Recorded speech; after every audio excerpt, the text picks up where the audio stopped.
Okay, so according to one version of the program, we are starting on time.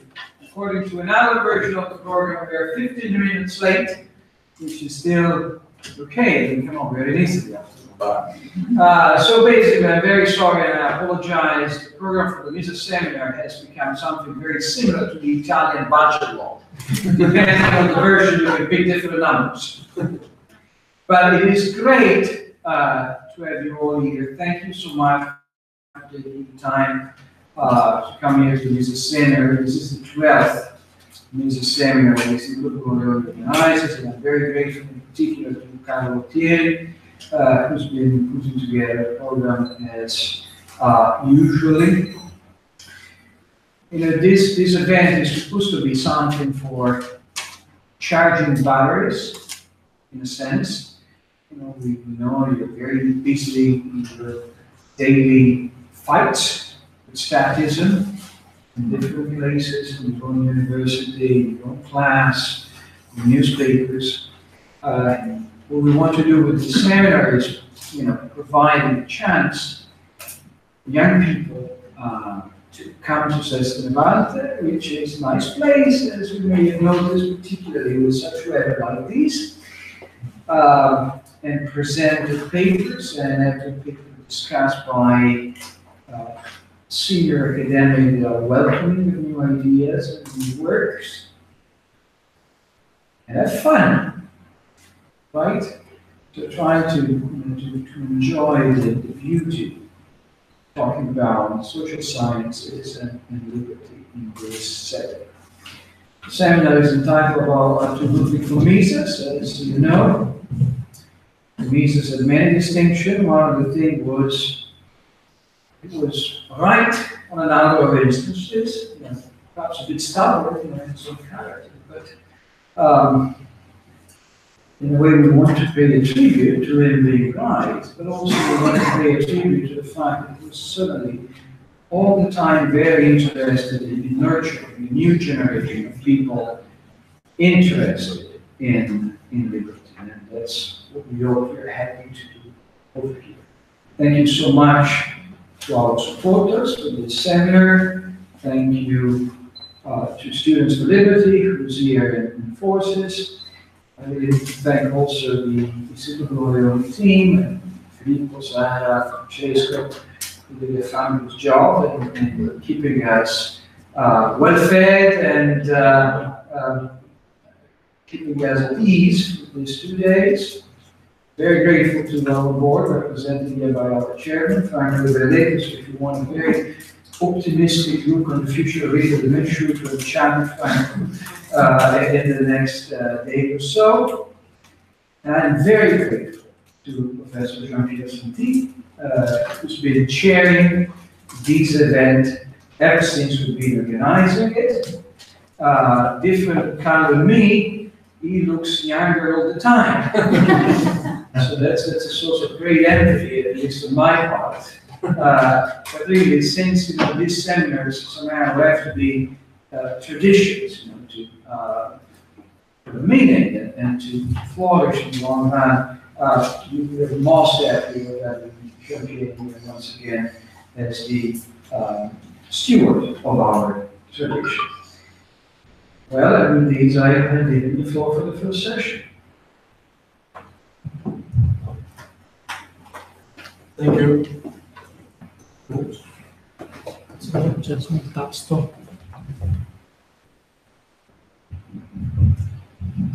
Yes.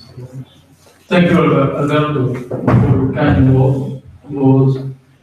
And good afternoon, and welcome to this 12th Mises seminar, which is organized by the IBM. My name is Jean-Pierre Santi, coming from the south of France, in Aix-en-Provence. And I'm a emeritus professor of economics at the French University of Aix-Marseille. So I wish to congratulate especially Alberto Mingardi, Carlo Thieri, Carlo Stagnaro for their wonderful work, their unceasing work and their influential work here in Italy and throughout the world, striving from years to promote the principle of free society and free markets. I wish also to thanks, to give all of my thanks to the whole IBL team for their warm welcome here in this nice place. In our program, the first paper is given by Emanuele Martinelli, who is a student in master's degree in Lugano, and his paper is entitled "The Politics of Blockchain, Technology that is entering our lives from now on." And the discussant is Professor Mark Pennington. I will introduce him afterwards. Please, Mr. Martinelli, go ahead. Thank you. Hello, everybody. My name is Emanuele Martinelli. I've been studying philosophy in Switzerland. And my presentation will be about the politics of blockchain. That is the political applications of blockchain technology. Blockchain technology has been invented in 2008 by a pseudonym by an unknown, by the pseudonym of Satoshi Nakamoto, and it was thought to be the support for Bitcoin, the famous digital money. And the main idea is to recreate digital environments where individuals can trade data freely and in total independence without any need of any central intermediary. And I will start briefly exposing how blockchain works. And blockchain is based on 4 previous inventions that are peer-to-peer networks, proof-of-work protocol, digital signature, and public ledger. Peer-to-peer networks were invented in 1990 and are opposed to server client structures. In server client architectures, informatically speaking, you have a central server that operates all the transactions between the terminals connected to the net. In peer-to-peer networks, this is different because all the nodes of the net are equally responsible for the success of the operation in the network. And all transactions from node to node are signed on a registry held by software that serves as an objective criterion to know which transactions have to be performed and which are malicious. There are many advantages for peer-to-peer networks compared to server client structures. The first one is that computational power is directly proportional to the number of connected nodes, as opposed to in server client structures when the server serves with its own computing power all the transactions in the net. So the more nodes you connect, the less efficiency you will have. And in peer-to-peer networks, there is no single point of failure, so-called. That is, the efficiency of the system doesn't depend on the efficiency of one single important institution or server. There are some cons to the peer-to-peer networks. The first, the main one is that there can be so-called dishonest nodes. So without a central server, there can be no way to distinguish which transactions are rightfully performed by the system, or if some users are tricking the system into thinking some transactions are good when they are not in reality. And there are 2 ways to solve this problem. The way that has been deployed up to now was to reintroduce a central server, not to perform transactions, but to control the registry of transactions. While Satoshi Nakamoto managed to invent a way to deploy cryptography in order to create a safer and digital environment in this sense. Proof of work is the protocol enabling cryptography to act as a safeguard for transactions. The idea of proof of work is that every transaction needs to be unlocked by the resolution of some algorithms via the computing power of the connecting nodes. And any unlocked transaction gets written on the software registry, and some nodes can turn active and put willingly their CPU power into the system in order to give the system itself efficiency to unlock transactions and solve these algorithms. In order to identify transactions and unlock them, each transaction is assigned a set of data, which is called its digital signature, and it's made up by 4 pieces of information, basically. The timestamp, when the transaction happened, the sender's address, the receiver's address, and a transaction identifier, which is a pseudo-random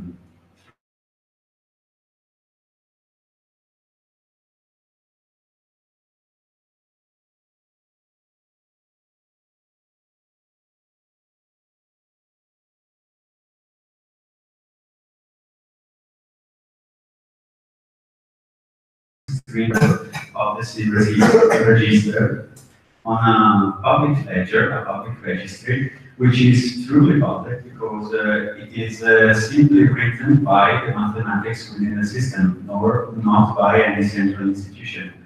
And blockchain so automatically writes the list of transactions, and there is no need of third-party control in order to do this. The public ledger is locally downloaded by all nodes, and it's updated real time so that each user has access to the correct version of the software. And why had nobody thought of that?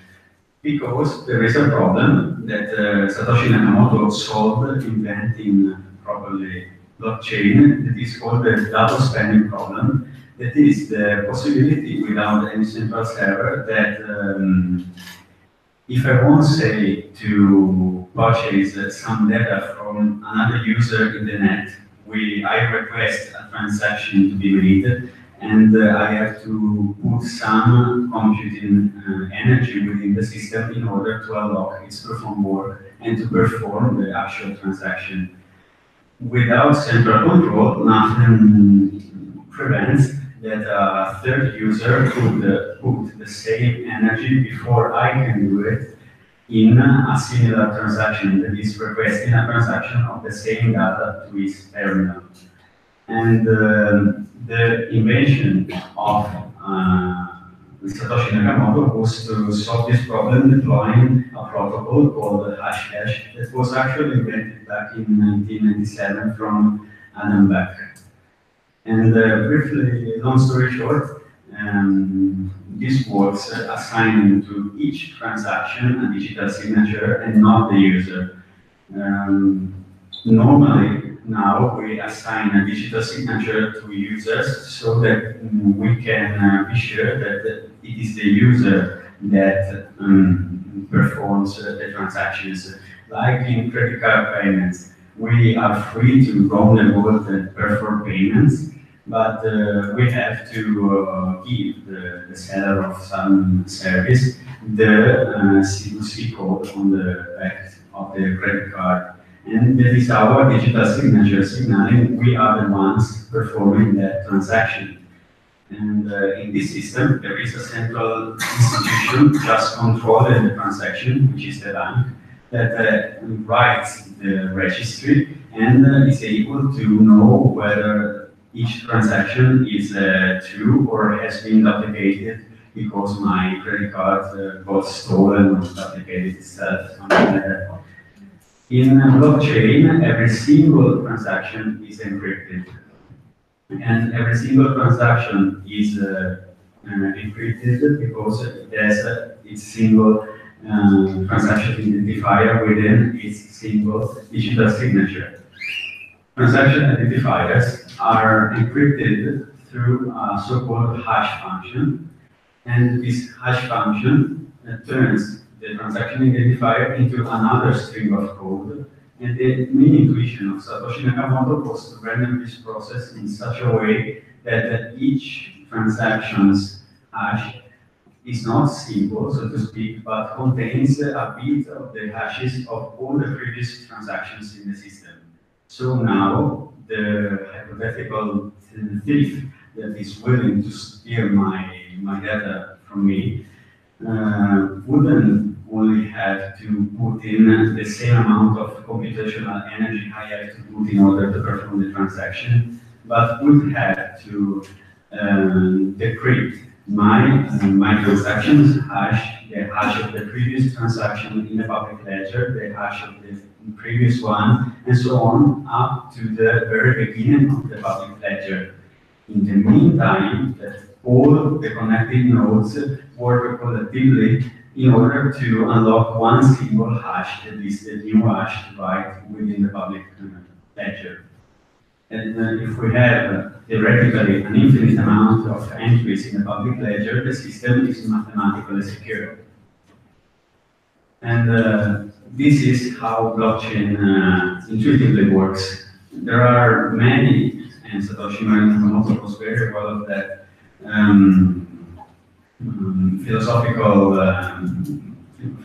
problems connected to the very idea of digital environments where individuals are not supervised by any intermediary. But one of the most striking ones, I think, is the overcoming of trust. Blockchain is described as a system able to turn a trust-based traditional social organization into trust-free social organization. That is, in blockchain technology, we have to give our data to the system. The system mathematically processes the data and gives it to the other individual in a secure and immediate way. So we don't have to fear that any supervisor or the other individual would steal the data or duplicate the data or anything like that.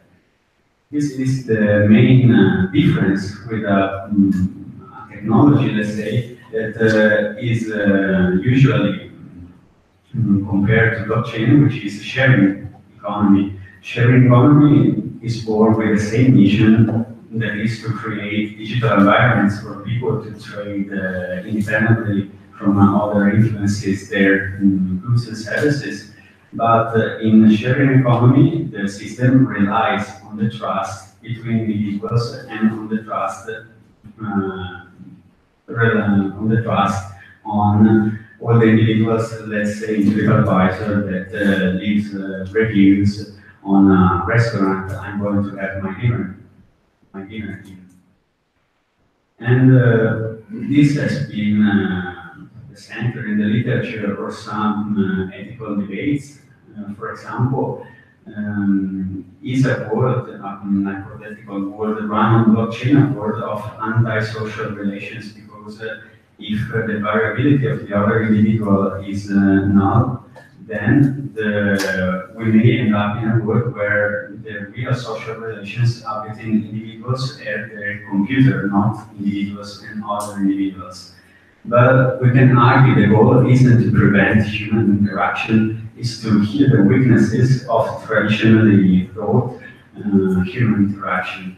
Because blockchain requires all relevant information for new transactions to be displayed transparently ex ante as opposed as ex post. And besides, if man is a social animal, then providing man with an instrument to perform safer and automatic interaction without the possibility of success would only increase the number of social relations within any given society. And there have been many and many applications of blockchain besides Bitcoin. But the most important one, I think, in order to understand how blockchain can be deployed in politics is the smart contracts. The smart contracts were invented in 2014 by Russian Vitalik Buterin, who was 19 years old at the time.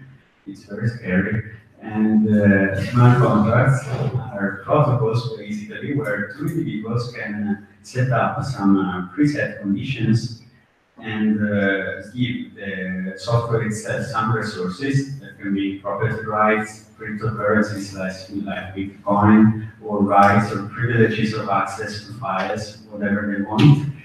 Give this data to the protocol, set an objective state to be reached after the utterance of the preset conditions, and this would work as a digital, immediate, automatic, and necessary form of contract. And let's take an example in order to understand this better. This man wants to buy a plane ticket by an agency. In a traditional system, he would have to give the money to the agency. The money would have to give him the ticket, which is the right to fly on the plane. In case the plane starts as and everything is okay, the transaction is satisfied. In case there are delays or the plane is cancelled, the man has to go through bureaucratic intercourses in order to have his money back ex post from the agency. In blockchain system, this is different because at the start of the transaction, the man puts his cryptocurrency in the system, the agency puts in the system the right to fly, and in case the plane starts and everything is okay, the system will reach its objective state and just give the money to the agency and the right to fly to the man. In case there are problems, the smart contract will abort the operation, and the man will be left with his money and the agency with his plane ticket. It is called the Internet of Things, the practice of using devices remotely connected to the net through softwares and sensors capable of detecting external conditions. Let's take an example of this to make this clear briefly. Soap dispenser with a sensor in it capable of sensing whether the dispenser is full or empty, and a software within the soap dispenser capable of automatically ordering some new liquid soap from the net in case the sensor detects there is no liquid soap left. We see that if we merge the potentiality of Internet of Things and the potentiality of smart contracts, we can have potentially the extension of decentralized management through blockchain to all real aspects of life, to all real things. And this brings us to the political application of blockchain, which is called DAO, or Decentralized Autonomous Organizations. DAOs are proper digital communities where people can freely participate and upload their data, their property rights, their cryptocurrencies or whatever, and set up norms and criteria in order to change their norms through smart contracts. This works like setting up a law system to manage the assets of the system of the citizens. And in these digital communities, participation is fluid, meaning that people can freely enter and join the union. There can be no coercion whatsoever because all the norms are automatically driven smart contracts. It's the mass within the system operating and enforcing the rules, not any human influence for sure. And since in blockchain architecture there can be no central server or intermediary, in political terms, this means probably that there can be no government nor power in DAOs. There is total transparency because each transaction is signed on the public ledger of the software, so public decisions always equal public actions. And this distributed management of society, so-called, has been regarded by many authors in the literature as the completion of the process started with the globalization and digital era of the emancipation of the individual through putting side by side with central and traditional forms of power that are banks and state, some other sources of power, of influence, like mass movements, like multinational companies, or like online groups, or like collectives.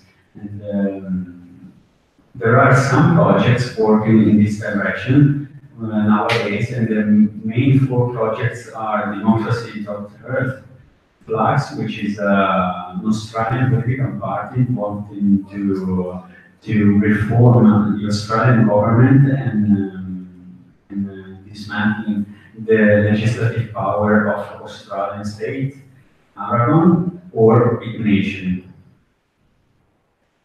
The blockchain, with this white paper, that is the paper that presented the innovation by Satoshi Nakamoto, was presented at first in the mailing list of a movement called the cypherpunk movement that was formed in 1992 by the occasional meetings of some friends, and some friends including Eric Hughes, Timothy May, and Joe Kimmer, who are regarded as the founder of the movement, or Adam Beck, or Julian Assange from WikiLeaks too.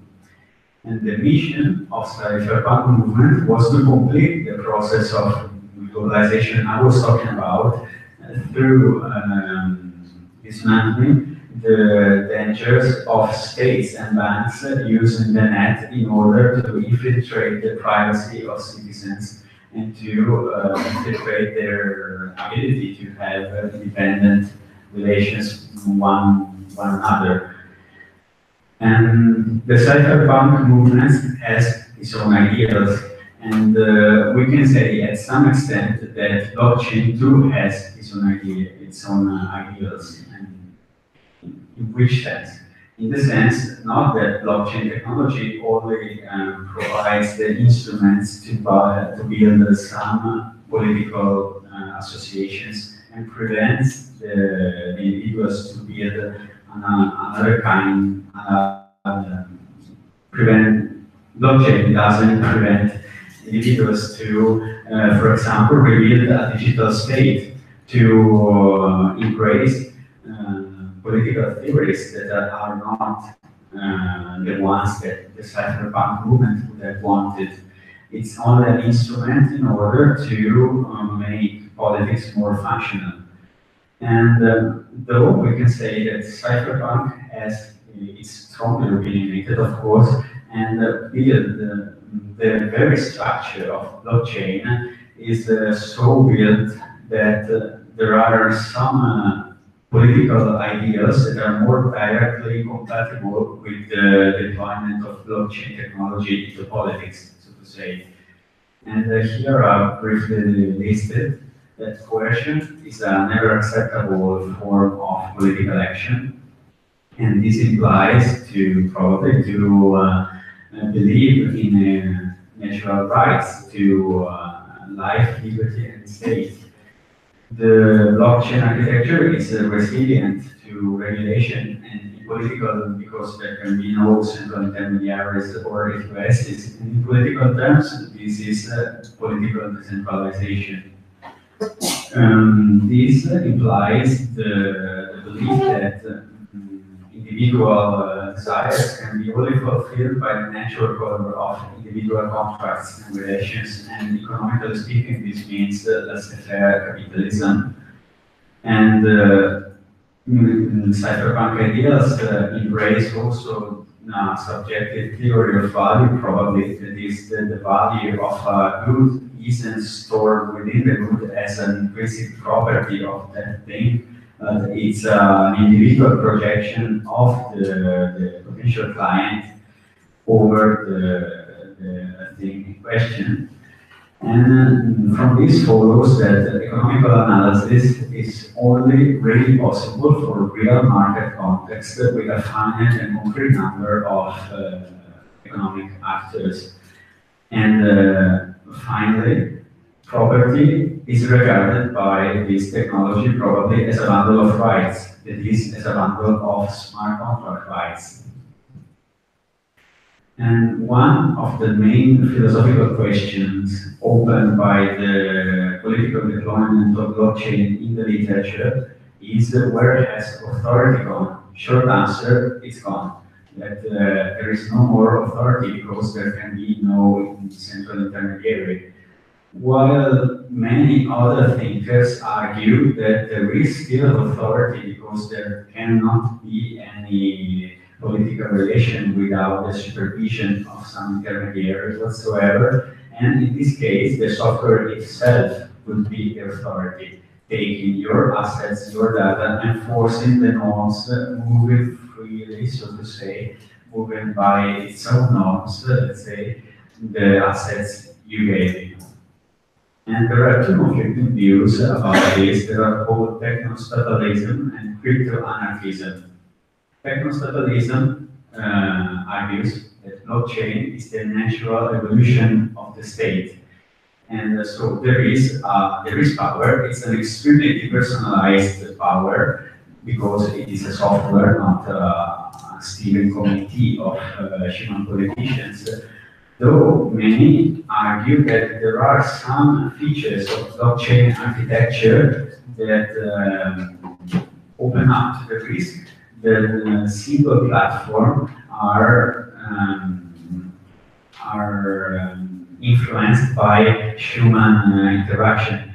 And this would mean that simply the elite power would have changed, and there is no possible way to think of a political life without a central intermediary according to technostatalism.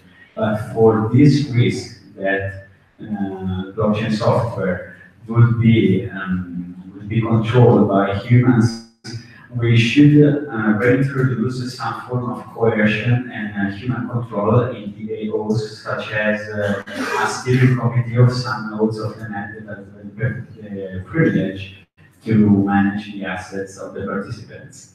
The opposite view is crypto-anarchism that thinks that blockchain is merely the natural evolution of law and not of a political authority.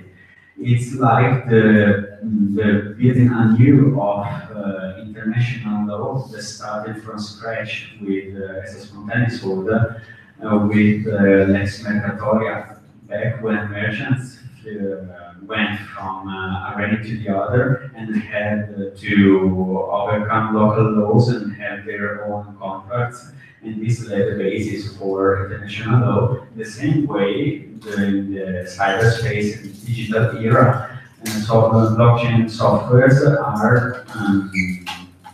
are deploying some new kind of political association, and this is building what will be the law, the lex cryptographia, the law of blockchain. The software, according to this view, isn't the ruler, it is the rule themselves. And according to crypto-anarchists, we could and should get rid of coercion. And it's all for me.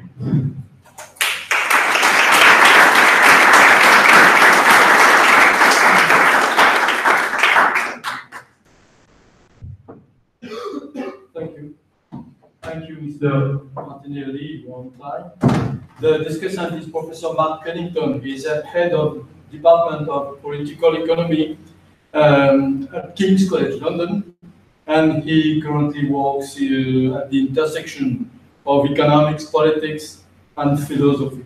So he will comment the paper.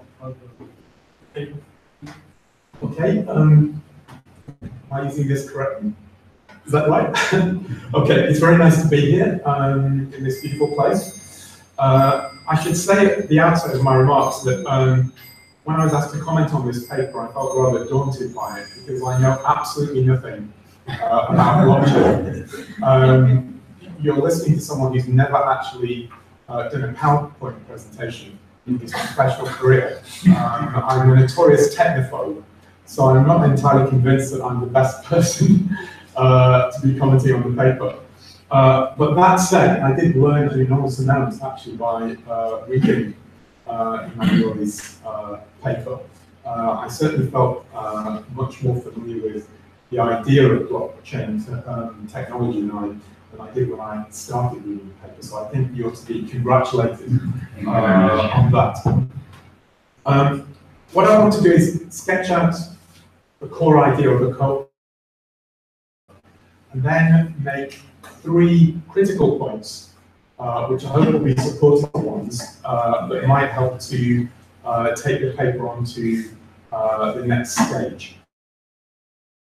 The core idea, as Emanuele sets it out, is this notion that blockchain is a technology that can facilitate various transactions in a way that they can be governed without the need for various intermediary or supervisory institutions.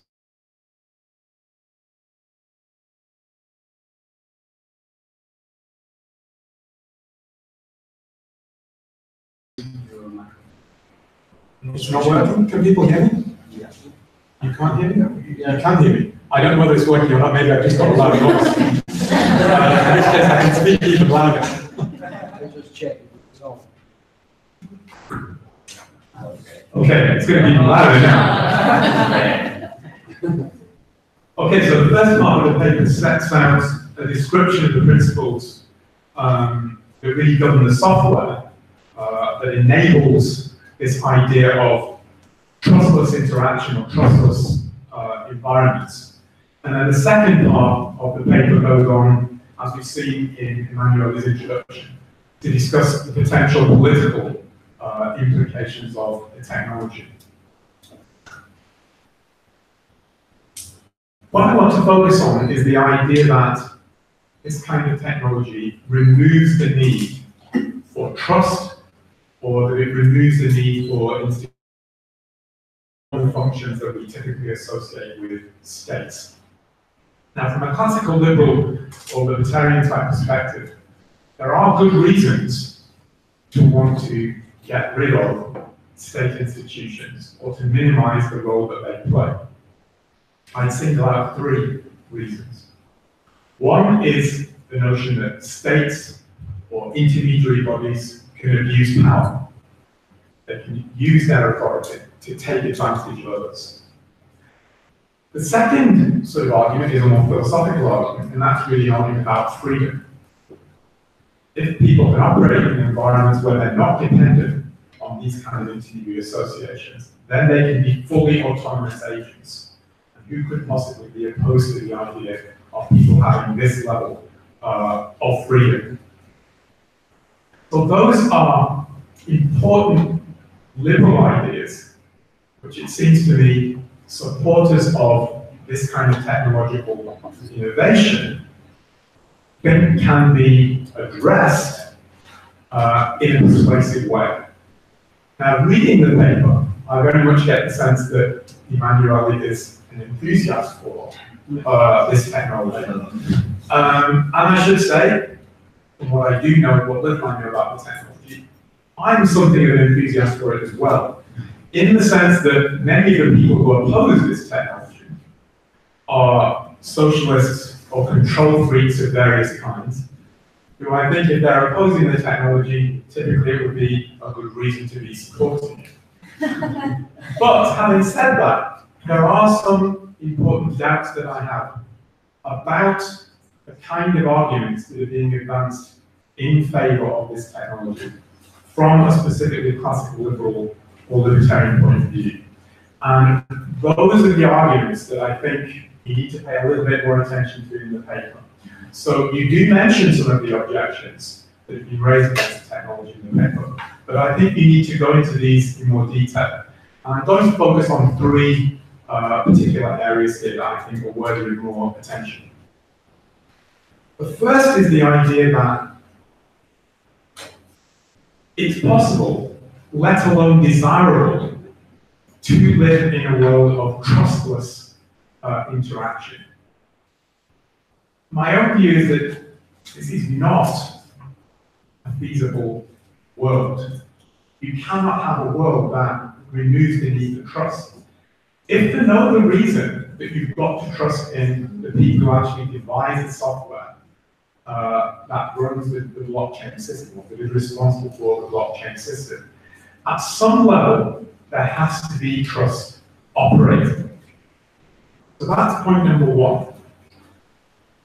Point number two, there's a danger, it seems to me, if we tell people that they can rely on trustless environments that are a kind of institutional equivalent of driverless cars, that the capacity to engage in trusting relationships, or more specifically actually, in the kind of monitoring behavior that is often required to support trust, will actually atrophy. It will wither away. There's an important argument here, I think, which is analogous to many of the failures that socialists have failed to recognize about the nature of the modern state. That if people think that the state is going to take care of all their problems for them, that they forget how to actually manage problems themselves.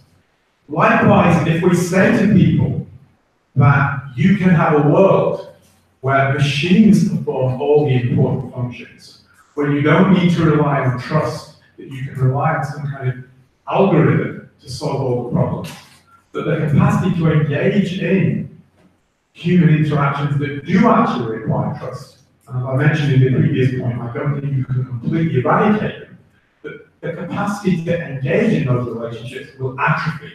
It will wither away in a very unfortunate manner. So I think this is an important area that needs further attention in the paper. There's also a strange kind of irony here that reminds me of some of the problems that Marxists get themselves into. So when Marxists criticize markets, they complain about the atomism of the market economy, that it alienates people from their true selves. But then when they're faced with the reality of the need for some kind of mechanism to facilitate economic calculation, they end up saying, well, computers can replace the market. Well, you can't get anything more alienated than relying on a computerized system. There's an analogy here, I think, with the arguments that are being proposed for relying on blockchain. Classical liberals and libertarians often complain about the impersonality of the state, but we seem to be proposing a mechanism which is the ultimate in impersonal interaction, if interaction you can even describe it as, to address some of those problems. So I think there's an important tension there which needs further work. The second area that I'd like to focus on is the philosophical understanding of what a free society is that seems to underline some of these arguments. And here, the emphasis on autonomy, environments where you are essentially an invisible person, strikes me as subscribing to a form of liberalism or a form of individualism that Hayek actually famously described as false individualism. This is a hyper-atomized view of agents, where freedom is seen to consist in being devoid of social relationships, not actually participating in a society as we would know it. Hayek speaks about true individualism as referring to the life of man or woman as a social being. If we're emphasizing mechanisms that actually remove our need to be in touch with other people, then that seems to be quite a dangerous move from a liberal perspective. From my point of view, one of the most important roles of market institutions is actually to bring people together. Markets are deeply social institutions, and the social aspect of market relations, the fact that many market relations happen in public places where people can see the other person, make judgments about their character, judgments about the style of the person even. These are fundamental attributes of market institutions. To suggest that we might want to get away from that, I think is to subscribe to the very caricature of liberalism or individualism that many of the critics of liberalism and individualism frequently point to. So that's an important area where I think we need to have some more discussion. The final area that I think needs a little bit more work is what I would call the comparative institutions aspect of the paper. So this is the idea that if we're going to compare the failures, if you like, of the state or the forms of intermediaries that blockchain and related technologies are supposed to replace, we've also got to compare them against the potential failures of the blockchain technology itself.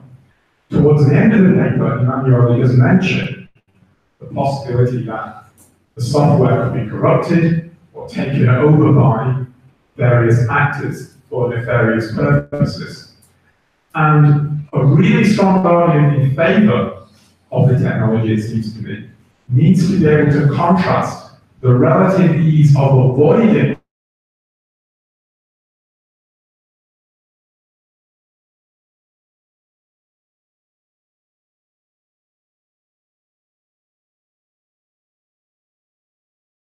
the dangers associated with it, whether such a comparison can actually be made. But I think it's the kind of comparison you have to make if you're going to make that we can move away from relying on states and private intermediaries of various kinds and to rely on the blockchain technology instead. Okay, so I learned a lot from this paper. I think it's a really good project.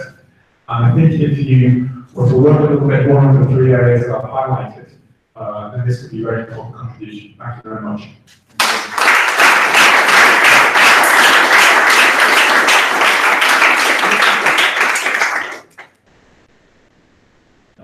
Maybe Emanuele, you wish to give a reply? Yes, sure. Well, maybe there are some arguments that need to be better defined, and there are the use of blockchain, and more difficulty the use of blockchain in politics than in the economical applications such as Bitcoin. For example, starting from the last point, trying to get into it, but there can be some groups of active nodes of a blockchain platform that can monopolize all the computing powers quite easily within a single system, and this could ruin the system basically, because having more control on the operations the system and on which transactions are accepted and which are not in political terms means that some people can have it easier with the rules, so to say.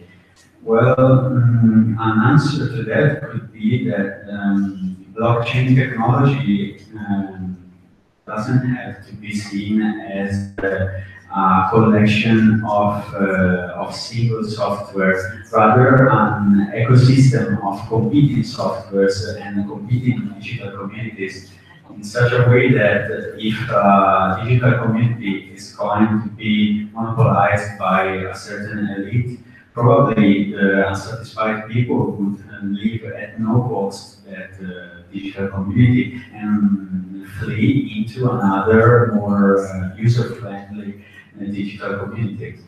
And this is a process similar to what we call nowadays institutional competition. And it's a feature of the globalized world increasingly that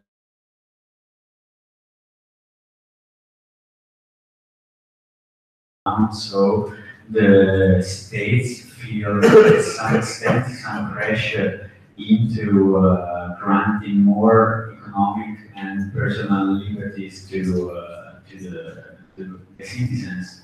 because otherwise they will escape to another country. And regarding the first points, it would be interesting to make more work on that, of course. We can say right now, as I think Timothy May in one paper pointed out, that we don't have to think to blockchain as a thing of the cyberspace. It's blockchain doesn't only entail people in front of their computers working at night in their room alone, but people live in a real world society with real world people. They have real relations with in a real world culture, and probably people would be psychologically pushed toward having relations with people they can trust in real life. Just that this trust isn't brought within let's say, the success of the social operations don't rely on this trust, but this trust exists and gets separated from the success of the operations within society. And just thoughts. Thank you, Emanuele. We have time now for questions. 20 minutes about. If you have